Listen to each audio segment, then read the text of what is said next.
In 1977, the space probe Voyager 1 snapped the first photo of the Earth-Moon system from 1.6 miles away.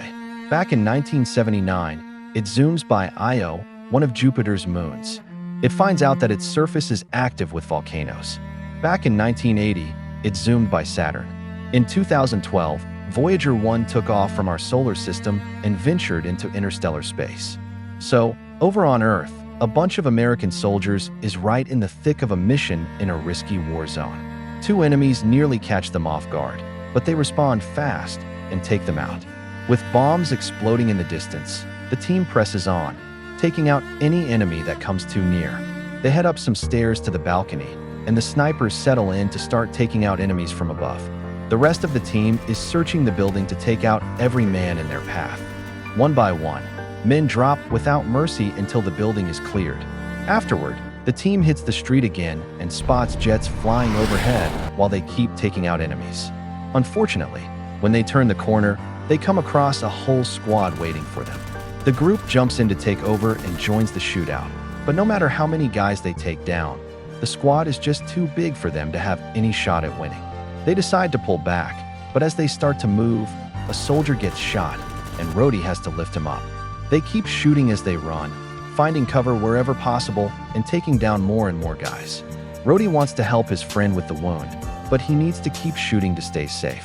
When he looks at the wound again, the soldier has already died. Another enemy squad is on the way, and the team is backed into a corner at the end of the street. They grab the radio to call for help. Out of nowhere, the area goes dark, and a red light pops up through the thick clouds in the sky.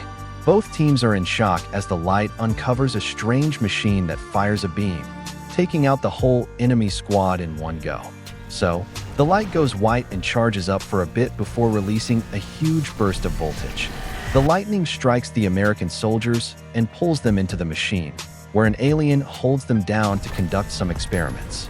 The soldiers catch glimpses of their past lives during the final battle before they lose consciousness. Later on, the team finds themselves stuck inside a weird device. Out of nowhere, the machine shuts down, and the soldiers are jolted awake as they're thrown out. They take a moment to catch their breath as they expel all the liquid from their lungs. Jack sees its stasis resin, and it should break down fast, but he has no idea why he knows that. The team is unsure of their location and suspects they might have been kidnapped by the Russians or the Chinese, but the writing on the machines doesn't seem to be from Earth. Reyes comes across a plaque with their names and unit designations, but he can't quite figure out why he recognizes it. They've got all their guns loaded, and the last thing they recall is the shootout on the street, then the lightning hit. Leader Kelly thinks they need to get going before their kidnapper catches up with them. At the end of the corridor, there's this big circular door, but pressing the button doesn't seem to do anything. The soldiers team up to open it by hand. They take another hallway and discover a second door that's been warped off its track. Rhodey spots a vent hatch on the wall and asks Reyes to check it out. Reyes, with a light in his mouth, crawls through the vent and spots several routes. He decides to take the only one that has any light left. He eventually finds another hatch and pops out on the other side of the vent door. Once he lets the team know, they hop into the vent to join him. If you take a closer look at the door from this side, you'll notice some pretty bad burns and impact marks, like someone was really trying to break in. It feels like a maze down there, and Nash believes they're stuck in some secret underwater prison. They suddenly hear some strange noises, so they move ahead to keep checking it out. They come across a trail of blood on the floor in the next corridor. There's a clamp on the wall that shows when there's a power failure. So, it looks like the place is on its last legs, which makes sense for why the machine was shut down and let them go. There's a lot of fog on the floor in the next room. A drop of blood hits Reyes' face, and when he looks up, he sees a bunch of bodies hanging upside down, headless. Kelly leads Gibbs and Reyes into the next room, where a mutilated body is suspended over a peculiar table. There's a woman named Robbie, handcuffed, who wakes up and starts speaking in another language. The soldiers pull a lever to set her free. Suddenly, a huge alien shows up right in front of Gibbs, slashing him with its massive claws and tossing him aside. Nash discovers a strange-looking weapon in the last room. The trio hears the noise nearby and quickly rushes to help their friends who are under fire. Regular bullets don't seem to affect the enemy armor much, and the alien takes down the three soldiers with a single hit. As Kelly goes to take a shot, the alien swiftly disarms him, grabbing him by the neck. It locks eyes with him for a moment before tossing him aside. While Jax is under attack from the alien, Nash hands the weird weapon to Rhodey. He finally gets it working and fires at their foe, bringing it down. The soldiers believe it's dead and lean in for a closer look, just as the alien lets out a roar. Surprisingly, Robbie jumps in to take the shot and finish it off.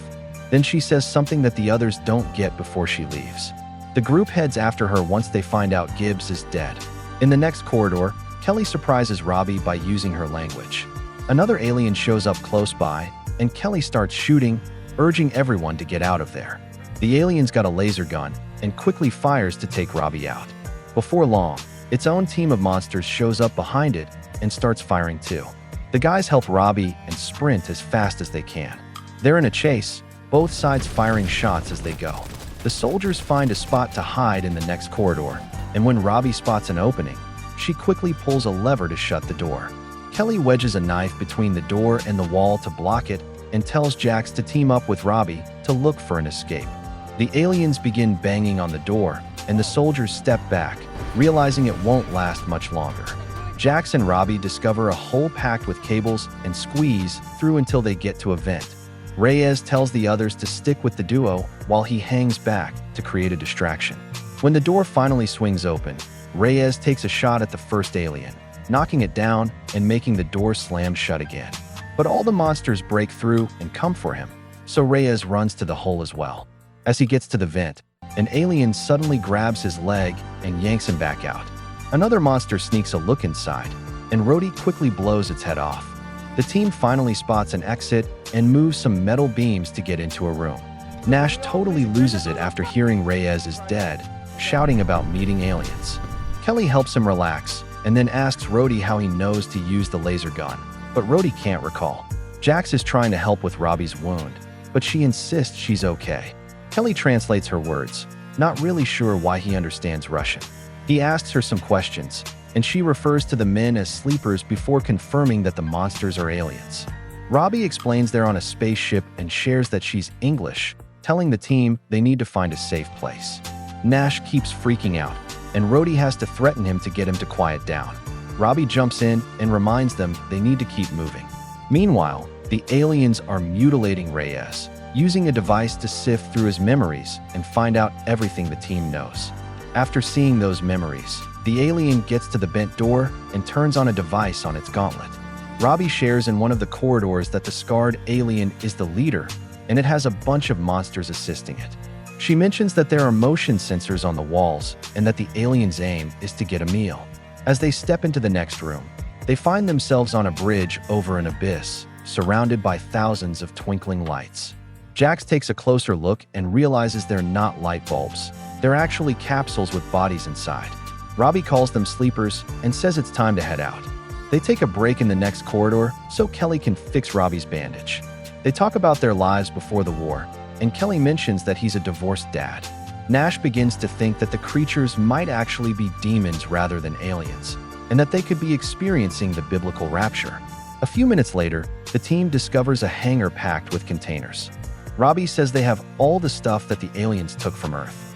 Rhodey finds it odd that the aliens haven't launched an attack yet and wonders if they're planning to corner them. Kelly nods and says they'll fight, brushing off Robbie's warning that it's a bad idea. Jax steps up to be the bait and heads to the hallway, where he begins to sing. The aliens hear his voice and track him down, and Jax quickly starts shooting. After a few shots to grab their attention, he takes off running, and the aliens chase after him, firing their laser guns all the while. Jax sometimes spins around to shoot back, not doing much damage but definitely keeping them riled up. Jax finally gets to the hangar, still goading the aliens to chase after him. Nash takes out one of the creatures with a shot to the head from his sniper spot when they hit a dead end. So, the rest of the team moves in on the enemies and starts shooting, taking them out one by one.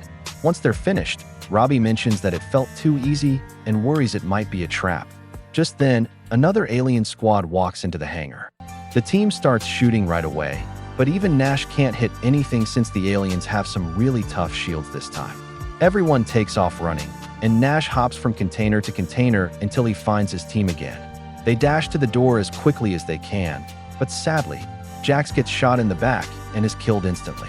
Nash, filled with grief, screams as he takes aim and shoots the killer in the head for revenge.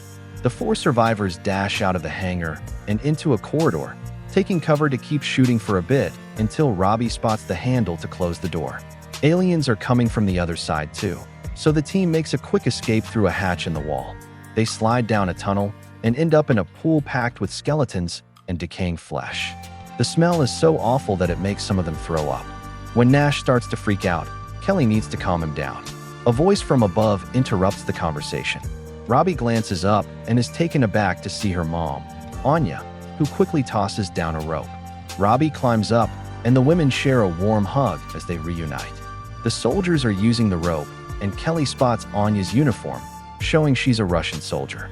Anya leads the group down the hallways, carefully dodging the sensors on the walls. She leads them to a hatch on the floor, and they head down to the basement, where Anya locks the door behind them. Every wall is covered in art. Kelly talks about how his team woke up, and Anya mentions it was a trophy room. They managed to escape only because the machine malfunctioned. She's really lost track of time since the kidnapping, but she feels like it's been about 20 or 30 years.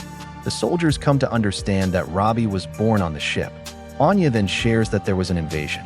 So, it looks like Voyager 1 had this map meant to invite friendly aliens to Earth, but then these evil creatures got their hands on it and used it to invade. So, they first kidnapped the best military strategists and hooked their devices up to human minds to gather intel, which also meant the soldiers were stuck in the machine for decades. Those weird nightmares everyone had were actually war games set up by aliens to see how humans fought. This helped them take down Earth in just a few weeks. The mind connection went both ways, so it makes sense that the soldiers picked up a few things in return. Anya refers to this as getting gifts. This ship is bringing all the war treasures back to the aliens' planet. Robbie's dad was the one who messed with the reactor and made the machines crash. Anya typically keeps to herself around sleepers. It's been her way of staying alive all this time. But her team got wiped out during the Sabotage mission, and now she's in need of the soldiers' help. Anya can hear the creatures from a distance and understands their chatter. She realizes they're working on fixing the communications relay. They need to stop them because if they reach out to their home planet, even more aliens will show up. The soldiers pause for a bit, and Nash mentions that they'll never make it back home. Kelly glances at a picture of his daughter and figures she's probably about 40 now, if she's still around, which gets Rhodey thinking about his own kids too. The team decides they want to fight and come up with a plan with Anya. They believe there are about 24 aliens remaining, and the communication center is located on the top deck, where they have the most power. The vents can get them there, but the aliens will spot them right away. Good thing Anya has a stash of explosives they can use. The crew makes their way through the vents to get to the top deck. Rhodey and Kelly decide to keep the aliens busy while Nash and the women prepare the explosives. Anya gives Kelly a stolen gauntlet that lets him use a shield. Nash's team splits off and quickly reaches the main room, where they observe the alien guards from a balcony. In the corridor, Kelly and Rhodey spot a sensor smeared with blood, so they decide to search for another one. Before long, an alien gets the alert on its gauntlet. Kelly even takes a shot at the sensor just to mess with the enemy. Nash's team can finally come out now that the guards in the main room are called away. As he keeps an eye out, the women set up the explosives. Kelly and Rhodey duck down when they hear the guards approaching, waiting for the perfect moment to take them out from behind. Backup shows up fast with open fire, so Kelly turns on the shield, letting him and Rhodey keep battling. An alien grabs a teammate to shield itself and pushes forward, making the men flee. They duck into another corridor while the shootout goes on, but one of the aliens picks up something on its gauntlet and sends half its team off in a different direction. Anya hears the aliens approaching in the main room. While still caught in the shootout, Kelly and Rhodey call to warn them about the same thing, but the trio can't find a way to escape. As Kelly walks through the door, Rhodey shuts it behind him and says to go save the others while he keeps the aliens at bay. So, Rhodey really goes for it against the aliens, blasting away with the laser gun until it's out of juice. He switches to his regular gun and moves in on one of the creatures, which grabs him right through the shield. Rhodey is pinned against the wall as the alien leans in for a better look at his face. In that moment, he drops 2 grenades, leading to a massive explosion in the corridor that takes out both him and the aliens around him. The rest of the alien squad arrives in the main room, and the humans start shooting to take down as many as they can. They start off strong, but unfortunately, more aliens with shields show up. Anya tells Rhodey to go and asks Nash to keep her safe. An even bigger alien shows up and starts shooting to take Anya down. Rhodey calls for her mom, and Nash has to pull her back when he spots Anya pulling out the detonator. The explosives go off, and the explosion takes out the entire room, collapsing the massive machine and all the aliens nearby. Nash spots more aliens in the corridor and tells Rhodey to hide in the hatch. He starts yelling while running, and the aliens chase after him, totally missing the girl. He comes to a halt at a dead end and begins singing the same song as Jax. Nash takes out as many aliens as possible and thinks about whether he should set off his explosives as well. But he's set on surviving, so he takes out his gun once more. As soon as she stops hearing any noises, Rhodey steps out and spots an alien close by. Meanwhile, Kelly is stunned to discover a room packed with people locked in cells, pleading for his help. As Kelly turns around, an alien suddenly knocks him out. He dreams of his daughter being happy on Earth, but then the aliens suddenly kidnap her too. When Kelly wakes up, he finds himself in one of the cells. Rhodey is in the next one and needs to let him know that the others didn't make it. The aliens walk into the room and grab Kelly by the neck, shoving him against the wall. So, they pull him through the halls and bring him back to that weird table from before, hanging him upside down. The alien picks up a blade, ready to attack, but then it spots Nash hiding under the table. Nash takes one shot to the head and takes down the creature. Afterward, the two head down the corridor, taking out any alien that gets too close. They get to the cells, and Kelly unlocks them to free the prisoners. Nash sees more monsters approaching, so he starts firing his laser gun, taking down one enemy after another.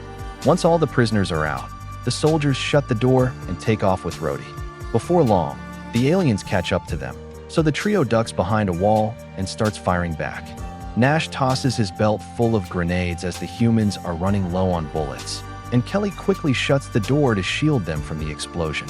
Nash leans against another door, soaking in the victory, when out of nowhere, a blade plunges into him. As the alien leader walks in, Kelly quickly tells Rhodey to run while he starts teasing the creature to draw its focus on himself.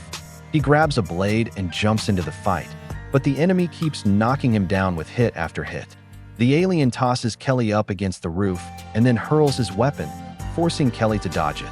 Then the alien turns on his shield to hit Kelly with it as well. After a few hits, the alien grabs his sword and charges at Kelly. The soldier waits for the monster to cross the door before closing it, trapping its body and ending its life. A moment later, Kelly finds Rhodey, who's too frightened to step outside. Kelly goes first and follows him to find out they're on Earth, now turned into a wasteland.